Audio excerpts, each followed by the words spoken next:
വേനൽക്കാലത്തിന് മുൻപ് തന്നെ വെള്ളച്ചാട്ടം വറ്റി വരണ്ടതോടെ പത്തനംതിട്ട പെരുന്തേനരുവി ടൂറിസം കേന്ദ്രം കനത്ത പ്രതിസന്ധിയിൽ. നീരൊഴുക്ക് കുറഞ്ഞതോടെ ജലസേചനത്തിനും വൈദ്യുതി ഉൽപാദനത്തിനുമായി ചെക്ക് ഡാം ഷട്ടർ പൂർണ്ണമായി അടച്ചതിനാലാണ് പെരുന്തേനരുവിയിൽ ജലമൊഴുക്ക് നിലച്ചത്. വേനൽക്കാലത്തിന് മുൻപ് മഴ ലഭിച്ചില്ലെങ്കിൽ മേഖലയിൽ വരൾച്ച കടുക്കാനാണ് സാധ്യത.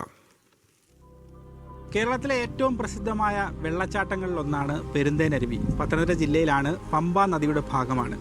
എന്നാൽ ഇത്തവണ വേനലെത്തുന്നതിന് ഒരുപാട് മുൻപ് തന്നെ എനിക്ക് പിന്നിൽ കാണുന്ന ഈ പെരുന്തേനരുവി വെള്ളച്ചാട്ടം വറ്റി വരണ്ടിരിക്കുകയാണ്.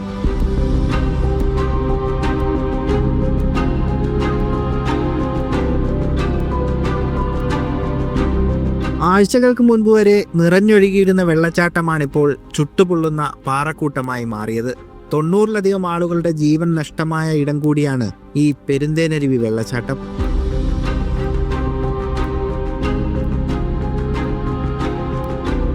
വരൾച്ചയുടെ കാഴ്ചകൾക്കപ്പുറത്തേക്ക് പെരുന്തേനരുവിയിൽ പതിയിരിക്കുന്ന അപകട കയങ്ങളുടെ ദൃശ്യങ്ങൾ കൂടി ഈ വരണ്ടുണങ്ങിയ വേനൽക്കാലത്ത് ഈ വെള്ളച്ചാട്ടത്തിൽ കാണാം.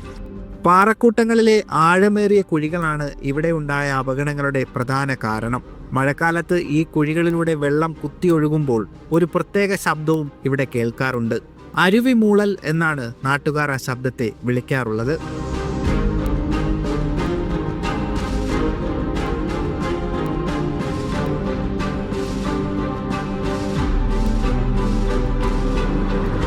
അവധി ദിവസങ്ങളായതിനാൽ ആളുകൾ കൂട്ടമായി എത്തുന്നുണ്ടെങ്കിലും വെള്ളച്ചാട്ടം വറ്റിയതോടെ സഞ്ചാരികൾ നിരാശയോടെ മടങ്ങുകയാണ്.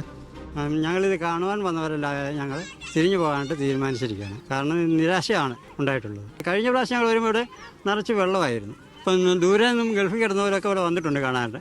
പക്ഷേ വന്നിട്ടുകൊണ്ട് യാതൊരു പ്രയോജനം ഞങ്ങൾക്ക് ഉണ്ടായിട്ടില്ല. നവംബർ പകുതിയോടെ ജില്ലയിലെ മഴ പൂർണ്ണമായി നിലച്ചു. പത്തനംതിട്ടയിലെ പ്രധാന ടൂറിസം കേന്ദ്രം കൂടിയായ പെരുന്തേനരുവിയിൽ ഈ നിലയിൽ പോവുകയാണെങ്കിൽ മാർച്ചോടെ ചെറിയ വെള്ളക്കെട്ട് പോലും ഇല്ലാത്ത ഒരവസ്ഥയിലേക്ക് മാറും. പെരുന്തേനരുവിയിൽ നിന്നും നന്ദുഷായസ്, മീഡിയ 1, പത്തനംതിട്ട.